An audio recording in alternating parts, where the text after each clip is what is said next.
The twin suns of the border world Arvin IV burned low behind a haze of dust and smoke. The air was dry, full of metal flakes and the sharp smell of old engines. The repair yard sat on the edge of a cracked plateau, surrounded by half-buried starship parts and forgotten machines. Eli Warren wiped the sweat off his forehead and leaned against a rust-stained crate, watching another day fade into gold. He had spent half his life in this place, fixing ships no one else wanted to touch. He wasn't rich, but he was good at what he did. The aliens who passed through the station knew that if something was broken and hopeless, the human with grease on his hands could make it fly again. Eli had a dry kind of humor that made people either laugh or shake their heads. He didn't take much seriously. Not after everything he had seen during the frontier wars. He was just a man keeping busy in the farthest corner of known space. That afternoon, a shadow passed across the yard. Eli looked up to see a silver-white ship coming in crooked and burning. Its right wing sputtered light like a dying sparkler. He jumped to the control deck and guided the emergency landing pads online. The ship came down hard, scraping the deck and spilling smoke. Eli grabbed his kit and ran to the docking zone. When the hatch hissed open, an alien woman stepped out. She was tall, graceful, and dressed in armor that shimmered faintly like a living scale. Her eyes were bright silver and her hair was a shade between blue and gray. She looked proud even though her right arm was bleeding from a cut. Eli stopped a few steps away and said, "You're lucky you didn't explode on the way in."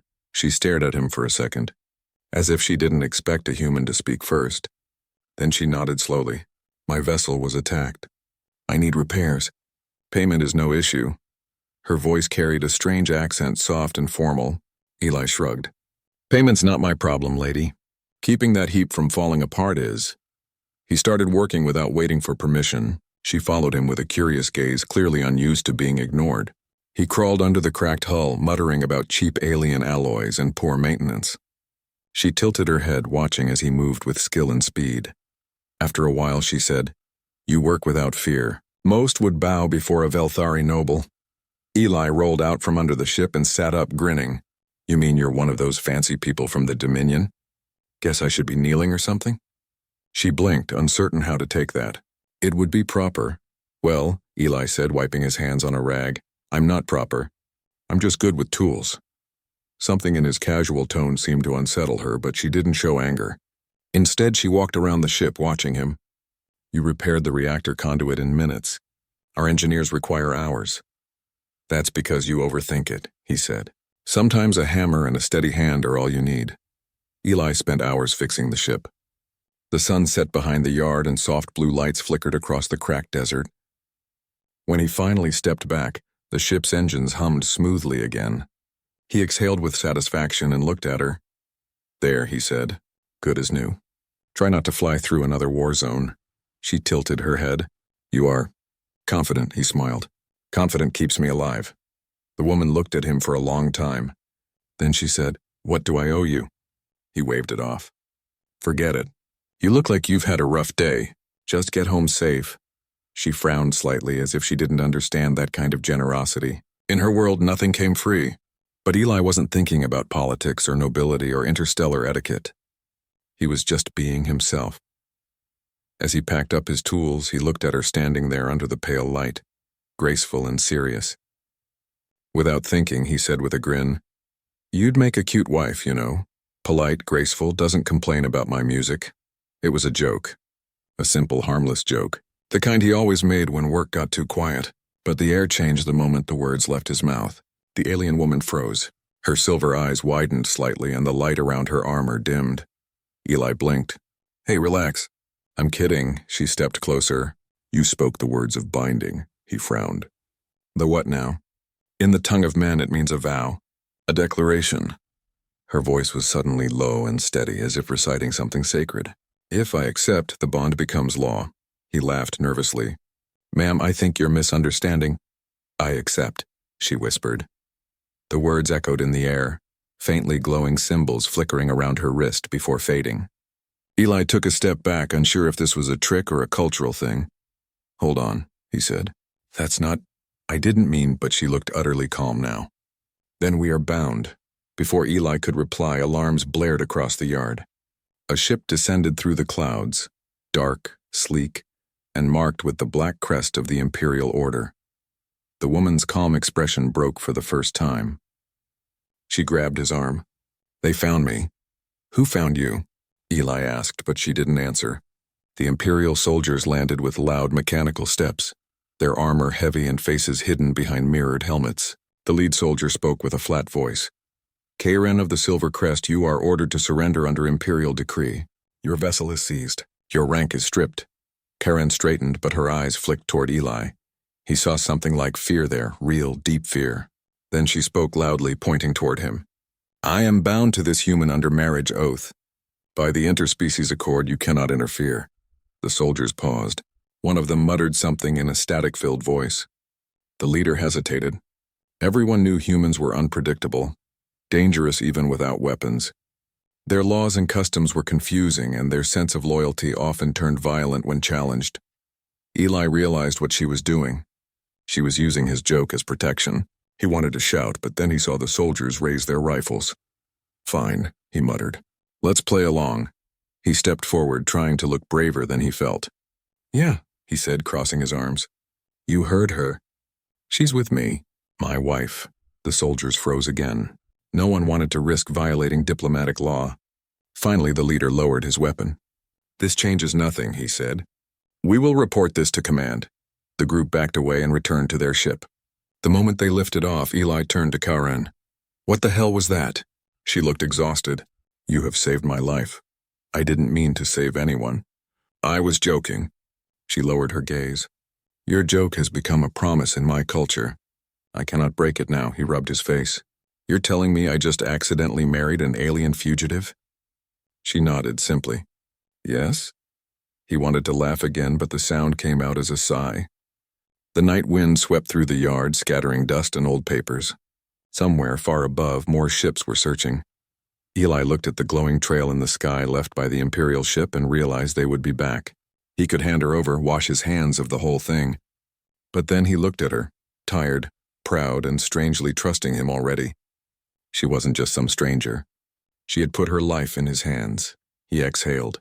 Fine, if we're doing this, we're doing it right. Let's get out of here before your friends return. Karen's lips curved in what might have been her first real smile. Yes, husband. Don't call me that, he groaned, grabbing his toolkit. They hurried to her ship.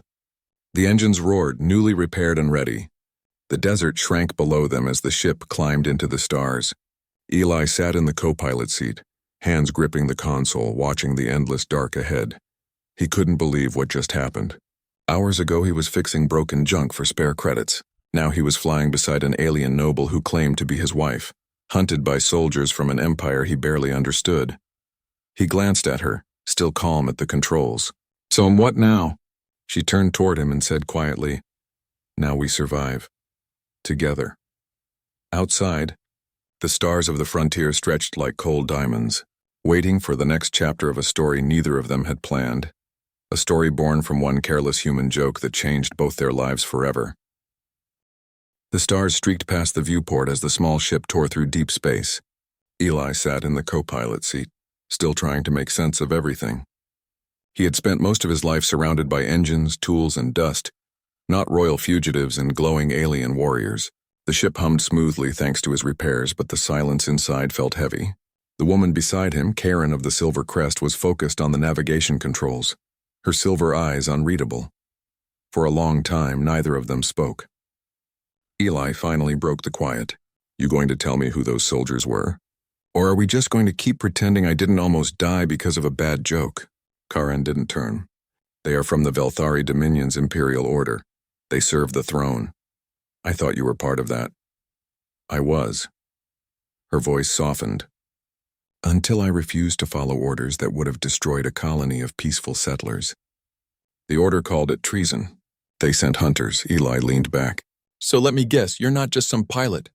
I am. Was an envoy, a noble. She hesitated, then added quietly. A potential heir to the Silver Crest line. Eli whistled under his breath. Great, so I didn't just marry an alien. I married an alien princess. She looked at him then, calm and serious. By my people's laws, yes, he sighed. That's just perfect. Karen guided the ship into a nebula, hiding among the glowing clouds. the gas-distorted scanners buying them time. Eli got up and walked to the back of the cabin where the maintenance panel flickered. He began checking power couplings, not because they needed fixing, but because it helped him think. As he worked, Karen watched him quietly. The human moved with practiced skill. Steady hands, quick eyes, no hesitation. There was something in the way he treated the machine, not as a tool, but almost as a living thing. His species was strange, brutal in their history, unpredictable in their humor, yet endlessly resourceful. Eli caught her gaze. "You're staring again." She looked away. "You risked your life to protect me." "That was unexpected," he shrugged. "Didn't have much choice once you turned me into your husband. I did it to save both of us. The Imperial Order respects the bond. They would have killed you too if I had denied it. Lucky me." He smiled faintly. "Guess that makes us partners." Her eyes softened, though her expression stayed formal. "Partners," she repeated quietly, as if testing the word. They spent the next hours scanning for safe worlds. Most ports refused entry to fugitives. The Dominion's influence stretched far. Eli found an old cargo route marked with forgotten human colonies. "We can refuel here," he said, pointing to a rocky moon near the edge of charted space. "It's out of range from your empire." Karen agreed, and they landed on the barren surface. The place was half ruins and half dust, but there were signs of old human life. Abandoned shelters, rusted solar panels, a dry well. Eli walked through the silence, feeling an odd comfort. Humanity's leftovers were scattered across the stars like fingerprints. Karen followed him, scanning the horizon. "Your people built far from home," she said softly. "Always reaching into danger." "Yeah," he replied, kneeling to fix a power relay. "We never did like staying in one place." "Guess we're too stubborn." She tilted her head. "On Velthar, we are taught that humans are reckless. But you are also told of as survivors. You adapt to everything. Even now you joke in the face of fear," he smirked. "If you stop laughing, fear wins. I learned that during the war." For a while they worked side by side, restoring the outpost's old systems. The power flickered back on after decades of silence. A soft hum filled the air, echoing off the rocks. It felt like a heartbeat returning to a dead world. Inside the main shelter they found food packs and water recyclers that still worked. Eli repaired a generator while Karen calibrated her ship's shields. They were an odd pair, one covered in grease, the other glowing faintly with alien elegance. But together they made things function again. That night the cold winds swept across the barren plains. Eli sat by a heating coil, staring at the stars through the broken ceiling. Karen stood near the entrance, silent. He looked at her. "So what's the plan, Princess?" "Do not call me that," she said softly. "I left that life behind." "All right, Karen, then." He leaned back. "You going to fight them? Hide? Start a new empire?" She didn't answer right away. Her voice, when it came, was quieter. "I only wish to live free. My world worships power. I grew tired of pretending to be perfect." He studied her profile in the dim light. "Freedom's expensive. You sure you're ready to pay?" She turned her silver eyes toward him. "I already have. I lost everything." For a while they just listened to the wind. Then Eli said, "You know, on Earth, people run away from governments all the time, but they still find new homes." "Maybe we can too," she almost smiled. "We? Well," he said, grinning, "if I'm stuck being your husband, might as well stick around." To his surprise, Karen laughed softly. It was the first time he had heard that sound from her. It wasn't loud. It was fragile, almost shy. But it felt warm in the cold air. Their moment didn't last. The ship's alarm suddenly beeped. Eli jumped up and ran inside. Karen followed, her armor activating with a faint glow. A red symbol flashed on the screen. Long-range scan detected. "They found us," Eli said. Karen's calm face tightened. "The Imperial Order must have traced the drive signature." Eli slammed his fist lightly on the console. "We barely had time to breathe." "They will not stop," she said quietly. "To them, I am a traitor." He took a deep breath. "Then we don't give them the chance." He began working fast, rerouting power and scrambling their signal. Karen moved to the weapon console.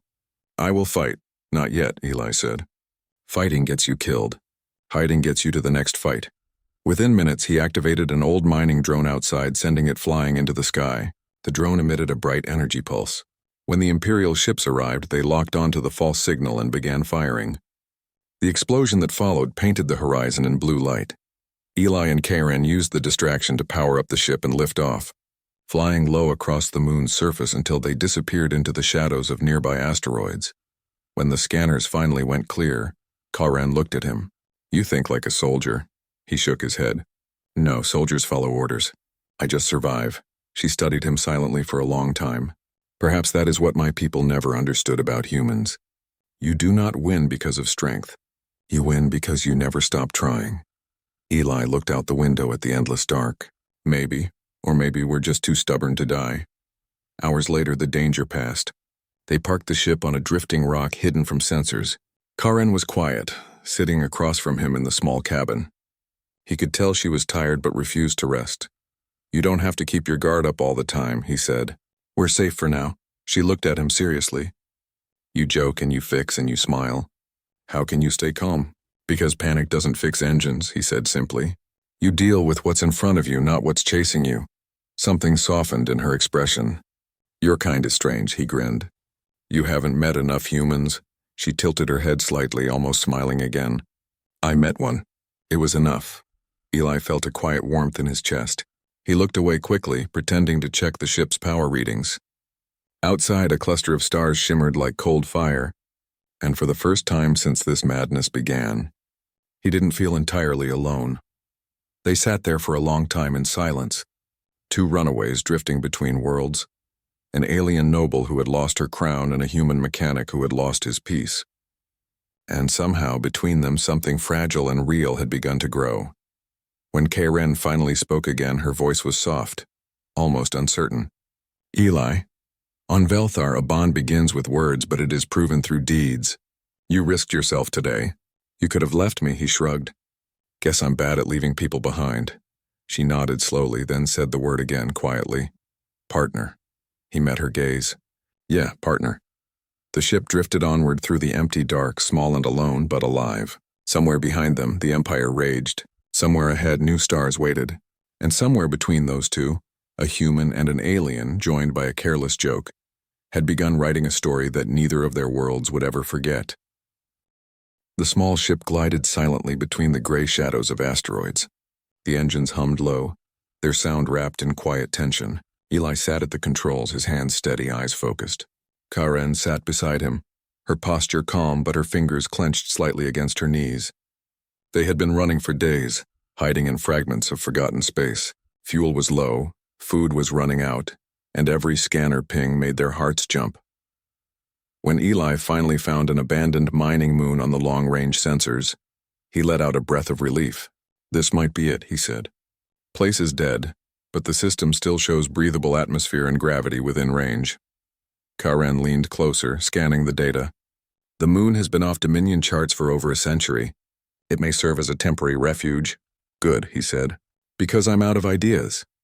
They landed in a shallow crater, the ground covered in metallic dust and frozen ore veins. Old mining towers stood like skeletons, their broken lights swaying in the weak wind. The air tasted stale but safe.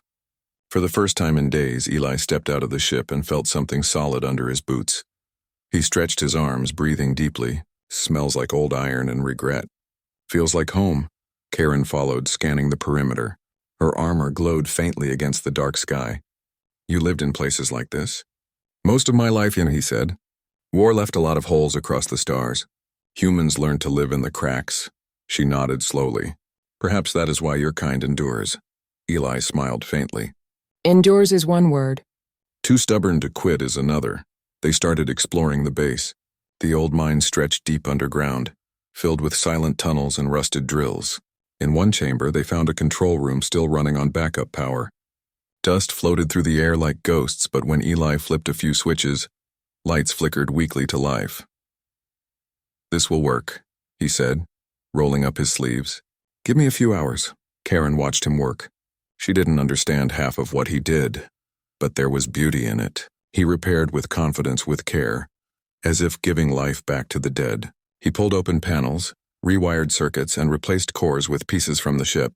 The hum of electricity slowly filled the room again. When the light stabilized, Karen stepped closer. "You brought light back to a forgotten world," he smiled. "Just another day at the office." They moved in together like survivors building a new home. Eli restored the power grid and cleaned the air systems.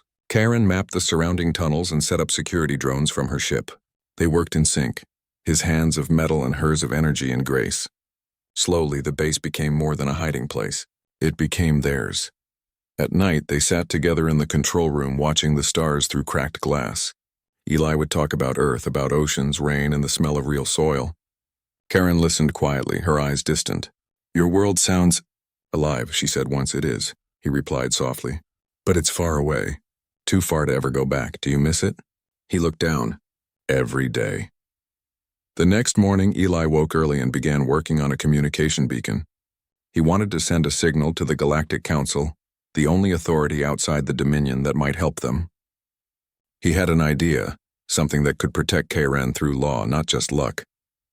When Karen found him hunched over the device, sparks dancing from his tools, she asked, "What are you building now?" "A way to make this official," he said. "You said your people take the life bond seriously. Maybe the Council will too. If I claim sanctuary through that bond, they might protect you. You would do that for me?" He looked up, meeting her silver eyes. "You risked everything to stand by your beliefs. I can handle a little paperwork." Her voice softened. "You are a strange man, Eli Warren." "Yeah," he said with a grin. "Humans tend to be."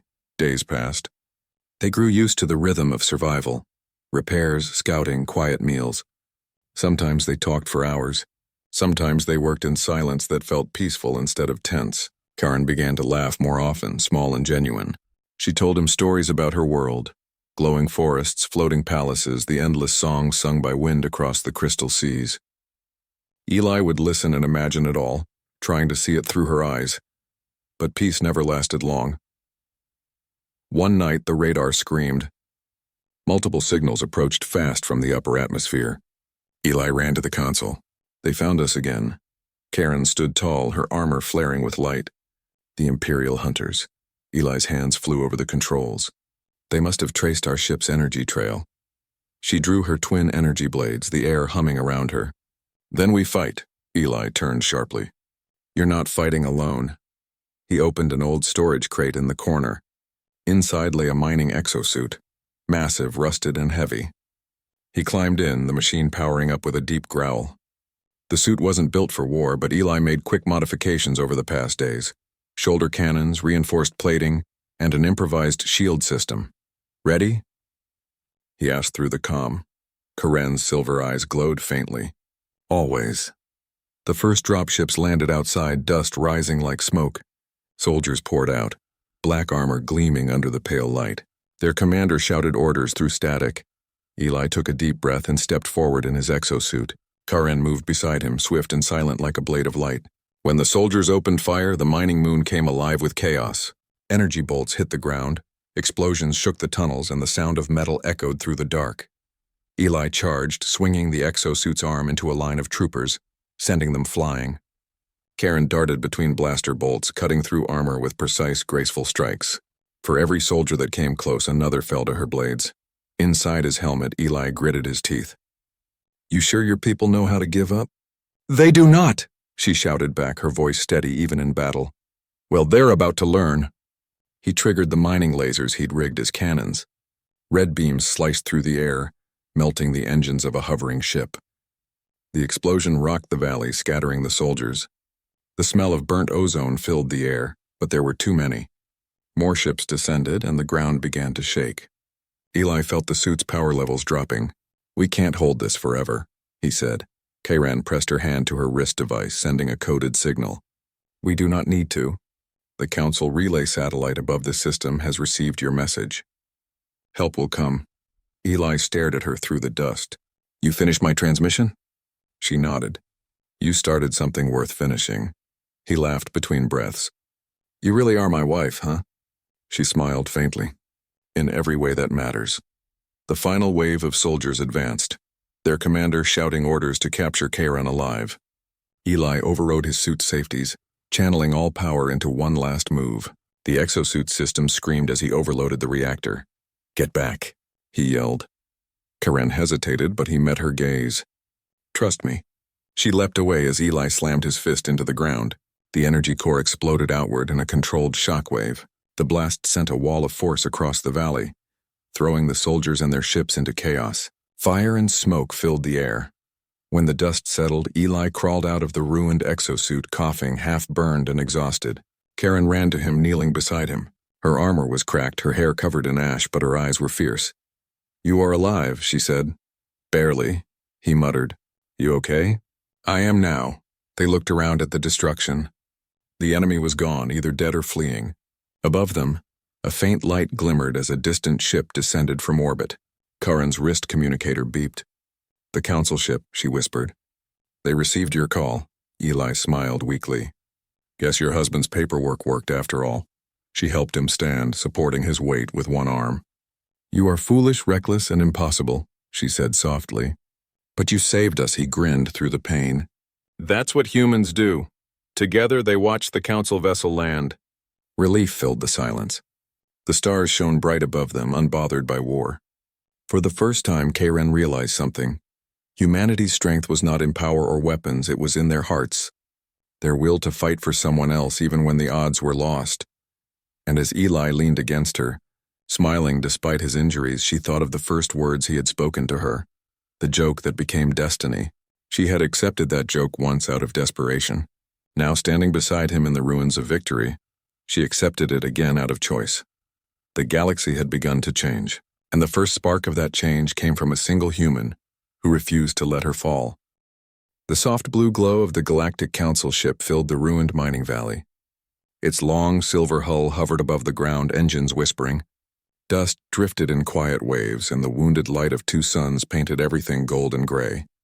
Eli stood beside Karen, tired and bruised, his arm slung in a rough bandage she had tied with part of her cloak. Around them the air smelled of burned metal and ozone.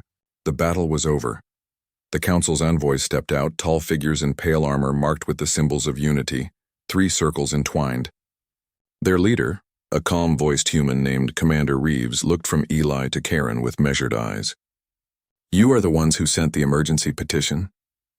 Eli nodded, still unsteady. "That's us. I'm Eli Warren. Mechanic, occasional fool, and apparently husband." Reeves's gaze lingered on Karen. "And you are Karen of the Silver Crest. The Dominion claims you betrayed them." Karen straightened despite her exhaustion. "I refuse to destroy innocent lives. If that is betrayal, then yes, I am guilty." Reeves studied her for a long moment. "And the bond between you two, it is genuine?" Eli opened his mouth to answer, then hesitated. He looked at Karen, who met his eyes quietly. "It started as a joke," he admitted. "But it's real now. We've fought, bled, and survived together." "I'd say that counts for something." Reeves gave a faint nod. "Under council law, a recognized life bond grants protection to both parties. The Dominion will not touch you while you stand under our flag." Karen exhaled, relief soft in her expression. Eli smiled faintly. "Guess that means we're officially official." "Do not push your luck," she said, though her lips curved in a small smile. The envoys led them aboard. The council ship was quiet and clean, its walls humming with distant power. Med drones treated their wounds, while officers sent messages through the galactic network. Word spread quickly. A human mechanic and a Velthari noble had invoked the oldest interspecies bond to defy an empire. Within hours, the story reached every corner of known space. Some called it scandal. Others called it legend. On human colonies, people cheered. On alien worlds, whispers began, questions that no one had dared ask before. If a human and a Velthari could stand together, maybe the old divisions weren't unbreakable after all. Eli didn't care about politics. He only cared that they were alive. But Karen understood what this moment meant. For her people, the life bond was sacred, unquestionable. Her acceptance of a human had rewritten centuries of law. When she told Eli that, he just shook his head. "I was never great with laws anyway." "You are now part of one," she replied softly. Over the next days, the council gathered evidence. They interviewed soldiers who had fled the mining moon, recorded the destruction the Imperial Order had caused, and reviewed Karen's testimony. Slowly, a picture emerged. A noble woman who defied tyranny, a mechanic who saved her, and an empire that had lost its moral ground. Eli spent most of his time in the engine bay of the council ship, helping the crew fix a damaged thruster. He didn't like sitting still. The crew watched him work with curiosity. To them, he was a hero of some kind. But to Eli, he was just a man trying to keep his hands busy. Karen often came to watch him. Sometimes she spoke little, just sat nearby, her presence quiet and steady. Other times they talked. About Earth, about Veltar, about the strange way fate worked. "You humans find meaning in accidents," she said one evening. Watching sparks dance from his tools. "Yeah," he said. "That's kind of our thing. The universe knocks us down and we call it destiny." She looked at him for a moment longer. Perhaps destiny is not always cruel. News arrived a few days later. The council had decided to hold an open hearing to address the conflict. The Velthari Dominion was summoned to appear. Eli groaned when he heard it. Great. A court full of aliens judging whether my bad sense of humor started a war. Karen placed a hand lightly on his arm. "Not a war," she said. "A change." The hearing took place in the Grand Hall of Concord, a vast chamber orbiting a neutral world. Representatives from 100 species filled the tiers. The air shimmered with tension. At the center stood Eli and Karen, side by side. The Dominion's envoy, a tall and cold figure named Lord Varric, spoke first. "This human has interfered in internal matters of the Velthari Dominion. The so-called bond is a manipulation. He must be surrendered." Eli leaned toward Karen. "Guess he's not sending us a wedding gift." Karen ignored the remark, her gaze steady on the council. "This bond was formed under my own will. I sought protection not in deceit but in truth. The Dominion's laws have lost their honor. I will not be their servant." The hall erupted in murmurs. Varric hissed something in his language, but before he could continue, Commander Reeves stood. "Evidence shows the Imperial Order fired upon neutral territory and attempted unlawful capture. Under Council statute, the fugitives acted in self-defense. Furthermore, the bond was witnessed by multiple sources and carries full legal recognition." The room fell silent. Eli, never one to stay quiet for long, cleared his throat. "Look, I don't know much about fancy politics. I just fixed her ship, cracked a joke, and tried to keep us alive. But somewhere along the way, I realized something. For all your power and rules, you forget what really matters. People, lives. If a dumb mechanic from a dust world can stand up to an empire, maybe it's time the rest of you do too." The words hung in the air. They weren't elegant, but they were real. And that made them stronger than any speech the council had heard in years. Karen turned slightly toward him, eyes shining with quiet pride. The council chambers buzzed again, some offended, others inspired. Humanity had always been blunt. Now that bluntness had shaken the room. Hours later, the council announced its ruling. Karen and Eli were under official protection. The Dominion's claim was denied. Any attack against them would be considered an act of war against the council itself. When the session ended, the galaxy was already talking. On human worlds, people celebrated. On alien ones, debate raged. A mechanic and a noblewoman had forced the greatest powers to acknowledge something they'd long ignored. That courage and loyalty could come from anywhere. Eli didn't see himself as a hero. He just wanted a quiet corner of the galaxy where no one was shooting at him. But destiny had other plans. The council asked him to serve as a liaison, a bridge between humans and the Velthari. They even gave him a title, Consort Ambassador. He nearly choked laughing when he read it. "You've got to be kidding me." "Ambassador? Me?" Karen looked amused. "It suits you. You speak plainly. That is a gift. More like a curse," he muttered. They moved to a small outpost world near the council's core. It wasn't luxurious, but it was peaceful. Together, they rebuilt their ship, planted gardens, and helped refugees who came seeking safety. Sometimes journalists visited asking for interviews, but Eli always refused. "Let the story tell itself," he'd say. One quiet evening, they stood outside their home, watching the stars reflect across a nearby lake. Karen wore simple robes now, her royal armor long stored away. Eli leaned against the railing, hands in his pockets. "Hard to believe all this started with a joke," he said. Karen smiled softly. "It was not the words, Eli, it was the heart behind them." He chuckled. "Still, I should probably watch what I say next time." "Next time?" she teased. He grinned. "Yeah, who knows? Maybe I'll joke about owning a castle."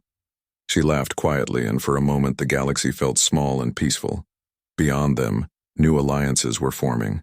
The council began drafting a new charter, one that would give equal rights to hybrid partnerships between species. The Velthari Dominion, pressured by growing unrest, was forced to open peace talks. A single bond, once mocked, had become the spark for change. Eli didn't think of it as revolution. To him, it was just the natural result of two people refusing to give up. Months later, during a council ceremony, Karen and Eli stood together as symbols of unity. Reporters filled the hall, capturing every moment. When asked if he had anything to say to the galaxy, Eli just shrugged. Don't underestimate humans. We might not be the smartest or the strongest, but we care harder and fight longer. That's enough. The hall erupted in applause. Karen took his hand, her grip firm and warm. Your words move worlds, even when you do not mean them to, she whispered. Yeah, he said with a smile. That's kind of my problem. As the lights dimmed and the ceremony ended, Eli looked up at the stars through the great dome. Somewhere out there, old empires still plotted and wars still brewed, but he knew humanity's mark was growing, a quiet fire spreading through the cold dark. And it had all begun because one tired mechanic, on a dusty world, had looked at an alien woman and made her smile. The galaxy would remember that. And somewhere in its endless night, a new legend had been born, not of power or conquest, but of a simple human truth. Sometimes the smallest words can change the fate of worlds.